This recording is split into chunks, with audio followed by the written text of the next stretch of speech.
El capitalismo como una sociedad del espectáculo, un mundo en el que toda experiencia real se convierte en una representación invertida de sí misma. El espectáculo no es un conjunto de imágenes, sino una relación social entre personas mediada por imágenes. Expresiones ordinarias y actividades de la vida diaria son empaquetadas como glamurosas y seductoras mercancías, roles prefabricados y estilos de vida. Incluso quienes critican este modelo son mercantilizados y vendidos como un producto más de consumo para sus simpatizantes. Si la nueva ola francesa se posicionó históricamente como uno de los movimientos más importantes del cine, París fue nuevamente epicentro de otro movimiento cinematográfico, surgido 20 años después, a inicios de la década de los 80. El cinéma du look, nombrado así por el crítico francés Raphaël Bazin, no es un movimiento formal, pero se puede considerar como un primer acercamiento al cine de la posmodernidad. Su origen tiene que ver con la influencia sociocultural de su época. Los años 80 significaron un cambio cultural impulsado por las nuevas generaciones, así como el creciente dominio del discurso individualista y consumista. La generación MTV cambió por completo el panorama y la experiencia visual y sensorial a través de impactantes videos musicales, la moda y los comerciales. Cineastas de renombre fueron llamados a colaborar en dichos videos. Se utilizaba un estilo de edición acelerado, colores intensos y una estética visual diseñada para llamar la atención del espectador. La publicidad, el corporativismo y el aspiracionismo fueron la base del cine en el Hollywood de los 80s. El cinema du look también tomó las mismas formas y tendencias, pero desde una perspectiva totalmente diferente. El trío de cineastas citados como parte del movimiento son Jean-Jacques Beineix, Luc Besson y Leos Carax. Beineix manifestaba que sus películas, así como el movimiento, trataban de reclamar una iconografía que ha sido apropiada y absorbida por el discurso del espectáculo. La publicidad no ha inventado nada que los artistas no hubieran hecho primero. Se ha apropiado de la belleza que la nueva ola rechazó. Secuestraron los colores que el cine naturalista desestimó. El espectáculo asimila la estética del arte, lo debilita y mercantiliza su potencial revolucionario, transformándolo en un discurso comercial para la publicidad. Si Reagan y Thatcher consolidaron el modelo neoliberal en Estados Unidos y el Reino Unido respectivamente, en Francia, François Mitterrand asumió la presidencia en 1981, mismo año del estreno de Diva, primer largometraje del movimiento. El gobierno, en principio socialista de Mitterrand, rápidamente se fue alineando al neoliberalismo. El término socialismo, entonces, perdió todo su sentido. En la sociedad del espectáculo, las distintas posiciones políticas dejan de lado sus conceptos ideológicos para convertirse en un show performático de banalidades carente de cualquier significado. ¿C'est l'opéra? Non, c'est mes fesses.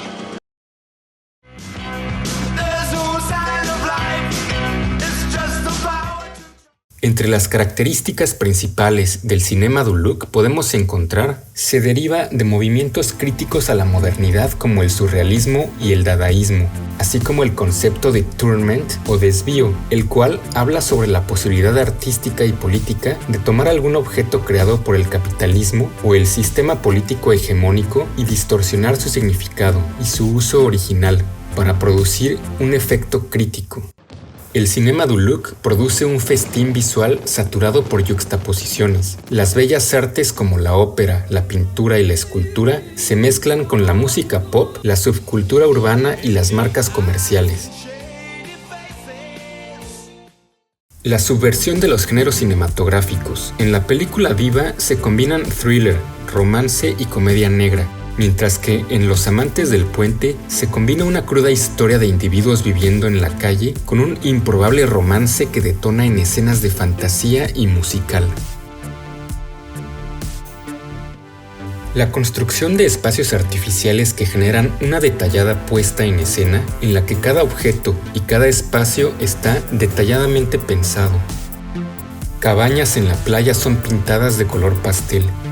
Cuartos de hotel estilo Art Deco, espaciosos y minimalistas lofts con luces neón y estilo postmoderno futurista, o la infame reconstrucción del Puente Neuf que costó millones, elevando a la película de Leos Carax en el lugar número 1 de las más costosas en la historia de su país. Los personajes suelen ser outsiders, jóvenes incapaces de encajar en una sociedad hostil, dominada por la mercancía. Son personajes alienados y reprimidos, desprovistos de un pasado y sin un futuro aparente. Betty es una muy joven y voluble mujer enamorada de un empleado de mantenimiento con sueños de convertirse en escritor. Nikita es una chica feral de las calles, perteneciente a una pandilla de yonkis. Alex el cirquero indigente, Alex el trilero farsante y Alex el aspirante a cineasta, todos alter ego del director Leos Carax.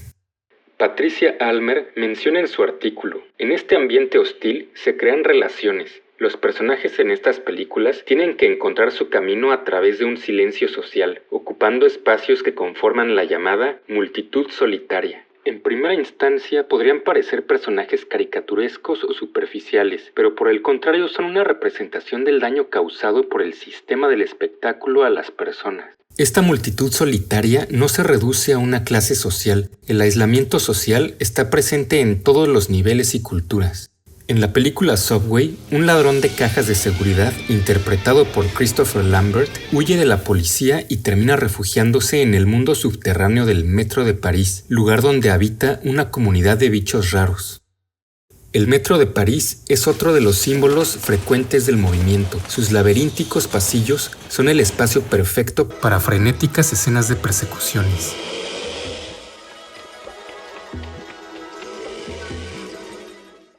Los grandes pósters publicitarios que abundan en las paredes del metro nos recuerdan un mundo de apariencias.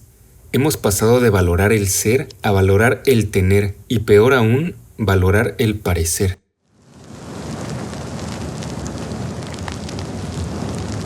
En medio de este mundo fracturado que tiende a aislar y separar a sus consumidores, aflora un concepto que los franceses llaman amour fou. Es una pasión desmesurada, un amor de una intensidad que raya en lo irracional y que sirve de motivo o justificación para las cuestionables acciones que mueven la trama de las películas. Alex es un vagabundo que se la pasa ebrio hasta que un día encuentra durmiendo bajo un puente a Michelle, una joven pintora a punto de quedar ciega. La inverosímil relación surge a partir de la depresión de Michelle y su necesidad de auxilio. Au fond, je suis presque pressée de vivre dans le noir. Parce qu'aujourd'hui, les choses et les gens, c'est pour moi comme des flammes très floues qui s'agitent devant mon œil. El crudo y sombrío inicio del filme, que recuerda al documental, contrasta con la espectacular estética de las celebraciones del bicentenario de la Revolución en la ciudad de París. Un irónico y perfecto ejemplo de la habilidad del espectáculo para asimilar y nulificar el verdadero significado de una revolución política. No podría pensar en otro lugar menos revolucionario que París, aunque los franceses somos muy orgullosos al decir que tuvimos una revolución hace 200 años, la ciudad se hace cada vez más rica, mientras los más pobres son echados a los suburbios. Es por eso que el centro es un lugar prácticamente muerto. El filósofo Guy Debord escribió: el espectador no se siente en casa en ninguna parte, porque el espectáculo se encuentra en todos lados. Leos Carax es el director más poético y surrealista del trío, ocasionalmente comparado con Jean-Luc Godard por su disruptivo estilo a contracorriente de toda convención. El tono de tragicomedia y hasta operático típico del movimiento tiene a su historia de amour fou más grandiosa en la cinta Betty Blue, un melodrama erótico que recuerda a películas como Las delicias turcas de Paul Verhoeven, y es la única en presentar una sexualidad naturalista de manera explícita, sin resultar chocante, debido al profundo e intenso amor incondicional que se expresa entre la pareja protagonista durante sus peripecias. Zorg, el arquetipo del hombre contemporáneo que deja atrás el machismo para mostrar una sensibilidad, gentileza y comprensión, además de una genuina voluntad monógama. Mientras que Betty es una mujer desinhibida, sexual y pasional, pero impredecible debido a un trastorno demencial. La película fue nominada a un premio Oscar y significó el mayor éxito en la carrera del director Baymax. I think I have an attraction for emotion. You know, a symbol, for example, will be in La Femme Nikita when she goes for her birthday and she's so happy and she opened the thing and it's a gun. And she has to shoot two persons. That's my field. You know, I love this kind of contrast all the time, and you laughing and 10 minutes later you know, have tears in your eyes. And El director más hollywoodense del movimiento es sin duda Luc Besson, de un talento notable para realizar películas emocionantes. Era de imaginar que terminaría trabajando en Hollywood a mitad de los años 90, con la comedia de acción y sci-fi El Quinto Elemento. Su filme más importante dentro del Cinema du Luc es el thriller Nikita. La protagonista que da nombre a la cinta es interpretada por Anne Parilod, otra joven traicionada por el sistema, sin guías ni rumbo y con un rencor por el mundo que la lleva a cometer un crimen, del cual no podrá desafanarse nunca más, a pesar de sus esfuerzos. El uso de una iluminación dura y altos contrastes enfatizan la cruda e intensa atmósfera de la historia. La evolución del personaje de Nikita, que va de una delincuente de las calles que es entrenada meticulosamente hasta convertirse en una refinada asesina a sueldo, la convierten en uno de los personajes de acción femeninos más influyentes y complejos. Además, se han hecho varios remakes como la película Point of No Return con la actriz Bridget Fonda o la serie de televisión con Peta Wilson como Nikita. ¿Cuál es el mensaje final que podemos destacar de un movimiento en apariencia más preocupado por la estética visual y qué influencia deja en el cine mundial? Lise, faut y aller. Pourquoi déjà? Para Patricia Almer, el arte obtiene una importancia existencial en sus personajes. La única salida a la sociedad del espectáculo es reinventar el sistema espectacular mediante la expresión humana en forma de arte. La lucha por el amor es también la lucha por el arte.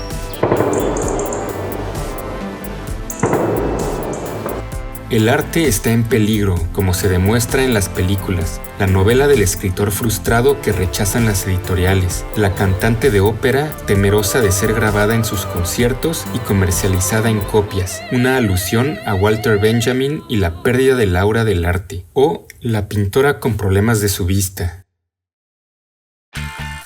La influencia del Cinema du Luc es más profunda de lo que pensaba. Más allá de la estética visual y efectista adoptada por directores como Ridley Scott o Adrian Lyne y los filmes high concept hollywoodenses en los cuales el protagonista es un individuo ordinario con todo en contra, pero que al final termina triunfando el sueño americano.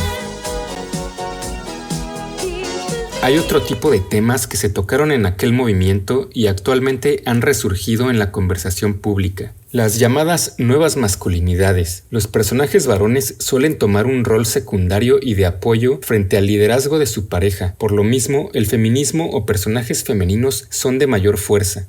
Además, está el futuro incierto e individualista que se planteaba en los 80s. Hoy en día, con el dominio de plataformas digitales, se manifiesta como más incierto y solitario que nunca.